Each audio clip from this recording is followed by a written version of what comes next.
talk about what being a mother and what motherhood does, we don't really hear men and fathers particularly talking about this. I want to understand from you why you said what you did. I think in my case, I had an extended, I don't know, juvenile period. I was a student for many years. I was a bachelor for, till I was 36 or 37. And so I think I grew up very slowly, purposely, because I came from a political family. And I think the birth of my son really transformed my thinking, much more holistic, much more about the future, the world that my children would grow up in. It was there to some level, but literally the sight of him changed my perception of the world. So it just was what it was. Yeah, I can imagine that. But very often when we have these conversations, and again, as I pointed out, we made it a point not to have conversations only with women. We wanted this to be a platform where we engage with the men. And we want men to be equal participants in taking this conversation forward. Yeah. As somebody in politics today, as somebody in government today, what bothers you most about the discourse that you see when we talk about women? Either it's patronizing or it's retrograde. That's, it's not really enlightened discourse. That's, I would say, what really worries me a lot. Clearly we have an unequal society, and clearly women are by far the greatest share of the victims of bad outcomes in politics, in war, in every aspect of it. And too much of our debate either avoids that or avoids the positive aspects. Every single time I talk about the Finance Commission, I keep bringing this up, that nowhere in the Finance Commission do we talk about the percentage of girls who are given education or the percentage of women in the workforce. We know, statistically, macroeconomically, we know that to be one of the leading indicators of progress. Yes, yet in all these 15 Finance Commissions, not one time have we ever touched on that as a measure of progress or an incentive scheme to get greater funds. So I worry that the discussions are not substantive, and they're either kind of talking about, some kind of historic, archaic, cultural, artifact, or, the usual right-wing, nonsense, obfuscation. Yeah. I won't go down that rabbit hole, not this evening. But you talked about that the 15th Finance Commission doesn't measure and doesn't account for the fact that you need more women to be participating in the workforce, and how do you incentivize states to get more women into the workforce. What we are now starting to see across different state governments and across different policies and incentives are ways of being able to bring more women into the workforce. I want to understand from you, with the example of the state of Tamil Nadu, what do you believe has worked? What is working? Well, I was thinking about this when I got the invitation, and I would say there are probably 4 or 5 components, and I'll talk from the most historic to the most recent. Historically, Tamil Nadu, what was then the Madras Presidency, legislated equal rights, relatively equal rights for women back in 1921. It was the first presidency where women were given the right to vote. The first compulsory elementary education bill in 1921 covered both boys and girls. That's how long it takes to transform, the shape of society. So I would say what got us really to where we are today started over 100 years ago. And over time, from making self-respect marriages so children were not seen as a burden and the cost of marriage, making equal rights to property. I'm talking about 1989, like 20 years or 15 years before the union government legislation. And those kinds of artifacts or policies and legislations over decades manifest themselves first statistically today. If you look at our gender ratio, at least in my constituency, there are more female voters than male. Right? And around the state it's roughly 50-50. And if you look at the percentage of 18-year-old girls who have graduated high school or are graduating high school, the number is like north of 85-87%. Even in an advanced state like Gujarat, economically advanced state like Gujarat, that number is only close to 50%. So these things take time because you have to transform a culture and you have to make it the new norm, the new way of life. But I would say, policy-wise, across all governments, and I'm saying Justice Party, Congress, DMK, ADMK, we have built the kind of societal platforms and utilities that help women engage in the workforce. So we have a decent transport, public transport department. We have relatively safe, streets and areas where the policing is quite good. We have a noon meal scheme that we've had in some form or the other for 100 years, so the children get fed without the women having to worry about cooking for them. We have Anganwadis. In my constituency, for example, in the last 7 years as I've been MLA, I've built probably 15 new Anganwadis or rebuilt all Anganwadis, and therefore we provide childcare which allows women to participate in the workforce. So these kinds of ecosystems kind of, facilitate this. And the consequence of that is you get this multiplier effect or these virtuous cycles. For example, if you look at industries, one of the reasons we have such a high percentage of women in the workforce is because those kinds of industries where they employ women in high numbers, like the garment portion of textiles, the non-leather footwear, like the Nikes, Adidas, the electronic assembly, like the Foxcons, Pegatrons that make iPhone. Those who employ women a lot are based here because they know they have a workforce. So you get this, virtuous cycle that those kinds of companies set up here, and therefore you have this, natural fit. In our government, I would say in the last 2 years, we have tried to take this to the next level. So now, for example, we have changed the program that used to give you benefits for weddings. Should you stay in school or should you stay in college? We made that into a scholarship to make you stay in school or make you stay in college. Instead of paying you out like 50,000 rupees after you graduate and when you get married, we say we'll pay you 1,000 rupees a month as long as you stay in college. So, it's even more direct incentive for education. And far more progressive. Far more progressive. And this does deserve a big round of applause because to keep girls in school and college and not make marriage the only goal that they have to achieve is a big cultural mindset shift as well. I announced that in my budget a year ago, and I said exactly this. I said at one point maybe getting married well was the ultimate ambition. Now independence, employment, skills are the ambition. So we changed the program. We no longer incentivize education as a means to marriage. We incentivize education as a means to self-reliance and productivity and forward. Recently, we started a year ago a free breakfast scheme, on a pilot basis. Now we're expanding that. That we did for government schools, elementary schools, and now we're finding a lot of middle-class people are saying, why can't the government offer that to us? Because it's not just a question of cost, it's a question of time of day. How many mothers have the capacity to make hot breakfast for children at 6 o'clock or 7 o'clock in the morning for the school to provide breakfast? So we have tried to pioneer in our own time, but we have this huge legacy going back decades that I think contributes to this outcome. You're talking about some of the incentive schemes that are being used as intervention to try and make it easier for women. And there are, let's be very, very clear about it, the access deficits are huge, and especially when we talk about women, the challenge for women to manage different roles, different responsibilities, within the household and outside. In India specifically, the burden continues to disproportionately fall on women. Now, in terms of intervention, did it surprise you, for instance, in Karnataka when they announced the free bus service for women, the kind of backlash that there was against it? Yeah, so that's what I can't understand. We announced the free bus rides, and we got really, very positive. We also did that, just so you know. In 2021, when we came to office, the Chief Minister announced it, and we found it greatly increased.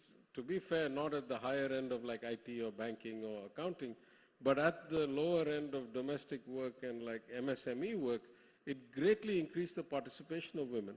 And we recently had a study done by the Planning Commission when I was still in charge of the planning department. And that study showed that the average woman saved almost 1,000 rupees a month by traveling free on the bus, because we have passes and subsidies and all that. That's not the really interesting thing. The interesting thing is, it gave them independence that they could go to work without asking for anybody to take them anywhere, number one, because they may be short money that day. Number two, the bulk of those savings went into providing better nutrition for their children.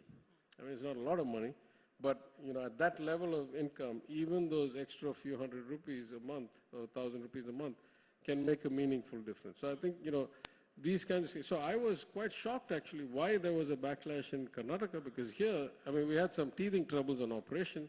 We continue to have some issues on, the unions and the transport and all that, but these are all minor issues. Broadly, society welcomed it. So that, I think, is a very clear indicator. If you have the right culture for decades, then it's easy to take the incremental step.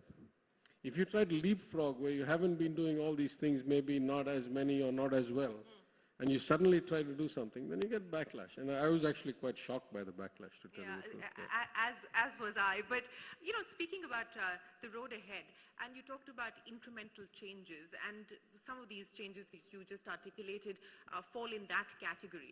But we also talked about the fact that this is also a state that is encouraging entrepreneurship. It's encouraging particularly female-led entrepreneurship. That is also one of the aspects that we've put down as a strategic imperative as part of India's commitment to the G20 presidency. What do you believe governments can do to nurture? Do governments have a role in entrepreneurship, in nurturing entrepreneurship, and specifically women-led entrepreneurship? Yeah, I would say yes to both. I would say yes generally, but I'd say particularly in India, because again, women face more barriers to entry and more kind of risk of rent seeking or access problems than men, number one. And number two, they are generally less well off and less educated. Still, even though I say the ratio is what it is.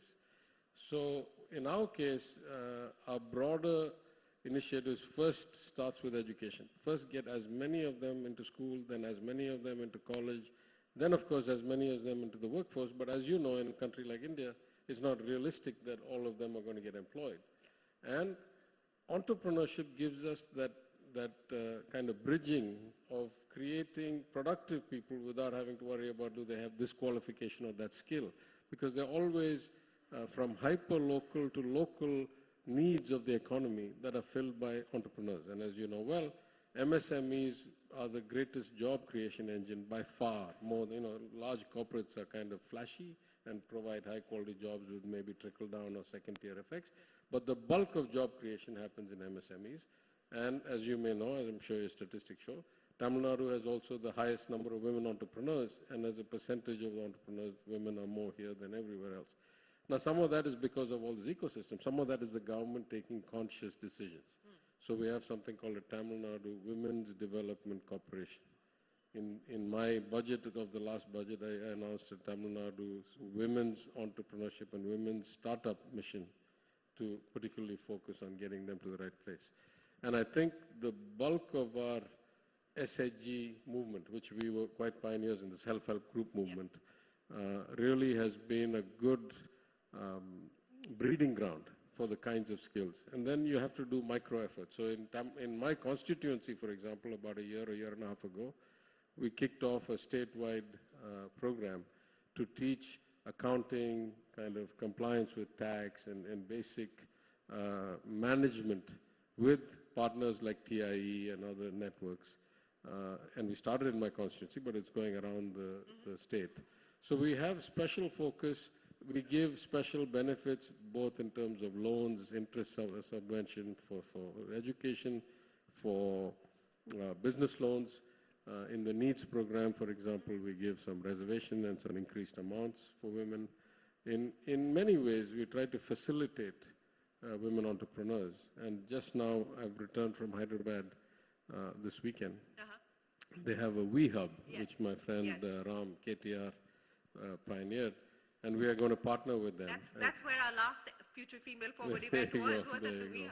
And so Deepthi and her team are going to help us. We're going to sign an MOU shortly. And then, we have no... So We Hub in Chennai? We Hub collaboration with... we have a scheme funded by the World Bank, which was our initiative, called Walnduka at Home, which is a women's entrepreneurship development program. But we see no need to reinvent the wheel. They've done some good work, so we want to partner with them and leverage their learnings and their kind of systems and move it forward. Well, I'm glad to hear that you're not trying to reinvent the wheel, because that's exactly one of the other aspects of this program, is to exchange notes on best practices, what's working, what's not, and and take the learnings from there. As IT Minister, does it worry you that in an era of now AI and so on and so forth, that the gender gap is going to get worse, because when we talk about access to technology, when we talk about things like access to a device, in large parts of the country, in large sections of the society, it still is largely with the man of the house. Does it worry you that the gender gap will widen as we move into a more tech-driven world? Yeah, I mean, this is a worldwide problem, right? It's not a Tamil Nadu or a India or a worldwide problem. But I would say, at least in Tamil Nadu, we have 2 or 3 advantages. This notion of social justice or equal access started with women, only then went to communities like backward, oppressed and all that. So all our schemes are designed to bring equity in some way or the other. And even now, the scholarship schemes, the admissions, we give preference for people who have come from government schools, from Tamil medium, from rural areas, first-generation students. So what we're trying to do is make society more level. And I think that reflects in our Gini coefficient being about 10% lower than the national average. And of course, you can be like Bihar, have a low Gini coefficient, but all be poor. And then you can have Tamil Nadu, which is relatively well off, and still have lower inequality. So that's the goal we have. Inherently, those help women get more access or more close to equal access. It's not going to be guaranteed. But in the area of tech particularly, in skill development, we want to make sure that 50% of all of these high-end skill trainings go to female participants in the skilling program. And we want to help them get, like they do in other places like we have IP, patent, those kinds of things. We want to help them facilitate with that. This problem, I think, is, as I say, a worldwide problem, but you have to start fixing this very young. It's very hard for us to come and do intervention if you don't have 50% or, close to 50% of the graduating polytechnic, ITI, and high school students be women, then it's very hard. We are close to that. And we may be more than that in some cases. Now the question is, how do you transition from there to the workforce? Some of that is skill. Then you have another problem, which is because, as you said, women take on these, big roles at home as mothers, as homemakers. Then a lot of them have disruption. And this is true even in America, where I worked for many years, right? A lot of people in banking or in academia take time off to raise children. So we have, through the Women's Development Corporation, a kind of reskilling and re-entry into the workforce initiative that we're just getting started. But I think those kinds of special programs that can help people who have non-linear careers, I think would help a lot.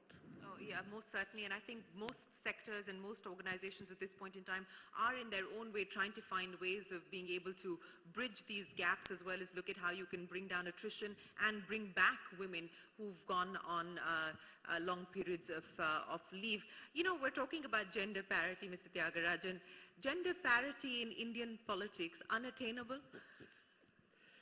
Well, yeah, it's a very difficult subject. I mean, we look at reservations. So, in local politics, local body politics, we are now at 50% reservation. So, for example, my city has a lady mayor, and 50% of the councillors are ladies. But you see, when you try to mandate these quotas, you get some success, but it takes probably 2-3 cycles. And I'll tell you an exact example. If you look at these 50% reservations, a reasonable number, maybe even a majority of these 50%, are the wives, sisters, mothers, daughters of the otherwise politically strong person. Yeah. That's not great. But what happens is, once they get this job for 1 year, 2 years, 3 years, certainly 5 years, they start realizing that constitutionally it's the person who sits in the hall, the person who signs the paper, that's the one who has the real power. And by the time they come to the next round of the cycle, they start realizing that they are the one in the driver's seat, and it's not really about going and asking anybody. So in my constituency, at least, and in my district, I always give priority to the individually qualified and the individually capable person, not just because it's the right thing to do philosophically, it's the right thing to do practically. At the end of the day, we have to run the meetings inside the city council. And if I have somebody who's just a rubber stamp, I can't actually make sure that the meetings run properly. So, if they're educated, if they're capable of debating in real time, if they have some sort of policy background. And in some cases, we have to go the special way. Like in Madurai, for example, the mayor is 2 degrees, educated, can speak, can speak on a public platform, but didn't have public policy expertise. So what I did, I got an aide who has a master's degree in public policy, had the council approve her as an unpaid consultant to the mayor, and stay with her to help her go through. In 2 years, she's come up the learning curve dramatically. So, you have to take these additional steps. But, change is hard. I would say change in politics is harder. And change in, politics where the education levels are not that high are almost impossible. So if you take across India, I would say that is the barrier. You'll find Kerala is way ahead if you look at, how many, many mayors and many MLAs, ministers. Tamil Nadu, we're okay. We could do a lot better. There are other places that are a lot worse than us. So. Well, we hope that, it doesn't remain an impossible ask. I hope that we bridge the gap even as far as politics is concerned. Let me end by asking you, Minister, is there a woman that has inspired you in life? And if you were to make one bold bet, I mean, you've talked about many of the initiatives that you've already taken. If you were to make one bold bet to really further the cause of women, to create a culture of equal opportunity, what would that be? I'll answer the first part much more easily. I think my original professor when I was a graduate assistant, one of my PhD advisors, the 2 traders on Wall Street who taught me the most, who took the trouble to teach me because I went relatively old. I was book smart, but I didn't know the culture of Wall Street. A lot of these people have, all of them were women, and a lot of them have impressed me and shaped my thinking. And so I'm naturally inclined to bring more women into the workforce. I did that when I was at Lehman Brothers, when I expanded the recruiting program at the Lehman Offshore Capital Markets Hub, away from IITs, which were predominantly male, into the commerce colleges, SRCC, LSR, Xavier's and all that, and the ratio changed dramatically. Went from like 90-10 to probably 60-40 in 2 years. I did that when I was in the DMK IT wing, where I created special posts to make sure that we had women deputy secretaries and women members, and I tried to push the envelope a bit. The system pushed back. But, I've tried to do that all the way. If there was one radical thing I would do, I would say that we must increase the exposure, right? A lot of women, or a lot of girls particularly, when I see them, and I've had many examples, I'll give you an extreme one. There was a Sri Lankan refugee. She's one of the, refugee camps. And so she got spectacularly good marks on the +2. And, she got a picture taken everywhere she went, saw people. And then somebody called me in my office, in my MLA office, and said, do you want to meet her? I said, no, I don't believe I need this extra publicity. She's not in my constituency, she's somewhere else. I said, no, she wants to meet you with her parents. I said, okay, then let her come. Asked her, what are you going to do? She said, I'm going to study to be a chartered accountant. I wanted to be a doctor. I was told that because of NEET and the lack of quotas for refugees, I could never be a doctor. So I decided to look for other fields. I'm going to be a chartered accountant. Somebody told me I can be a chartered accountant. So I'm going to do correspondence degree and study to be a chartered accountant in real time as an apprentice. And, that'll be my career. And I said, but how many chartered accountants do you know? She said, no, I watched this guy on YouTube. So, you kept drilling down and down and down. It was complete lack of exposure. She had no idea. So I said, listen, I know I'm an annual guest speaker at the ICAI. I know probably 50% of the top chartered accountants in India. Not one of them didn't go to college, right, or took this kind of shortcut. Right? You really want to be a leading chartered accountant, you need a good education first. You can't, anybody can learn how to do the books. But a good education sets you up to think. So I had like an hour's conversation with her parents and stuff like that. And she said, it's too late. I said, don't worry, I'll get you the admission. My family left me a good legacy. So I found one of the best colleges. They were happy to help her. I agreed to pay the fees. We got everything settled. About a week later, I went back to see her. And she said, thank you very much. She walked out of my office and they put a mic in front of her to ask her for an interview. This is a girl. 1 week ago, she said she doesn't want to go to college. She wants to be a like a chartered accountant through apprenticeship. 1 week later, she says, I want to graduate top of my class here. I want to go to IIM. I want to get an MBA, and I want to be a financial expert like the minister. Right? So a lot of these people don't have that exposure. They don't have anybody to tell them these are the paths in life. This is what connects the dots. This is the steps that takes you. And so I think exposure is the core thing. If there's any way, and in my constituency, for example, ever since I was opposition MLA, we run career counseling. Not just for the students, but for their parents, because many of these are first-generation students, and their parents are ill-equipped to tell them how the world works, what the prospects are, what the future is. Yeah. And so this, I think, is the core, is that if people could understand, I'm still trying to figure out the world, right? I'm 57. But when you're 15, 16, 10, 12, 18, your views are so limited by your circumstances, right? Like my children can see a lot more of the world than somebody living in a refugee camp. So that gap, if we could bridge, I think we'd be much further along to realizing the true potential. And because women generally have less access and are not as, Tamil Nadu is okay, but if you look globally, they're not given as much, access to education and exposure of the world. I think that could be a game changer.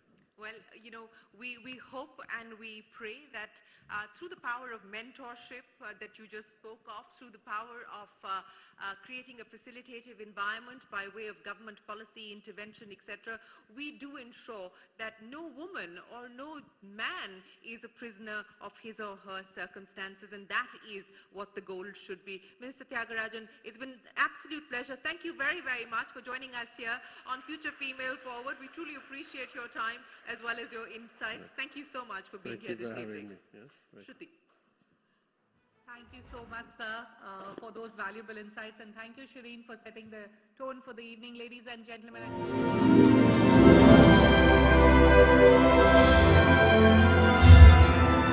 HSBC presents CNBC-TV18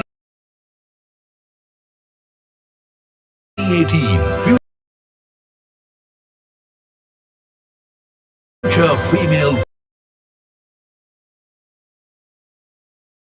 Forward.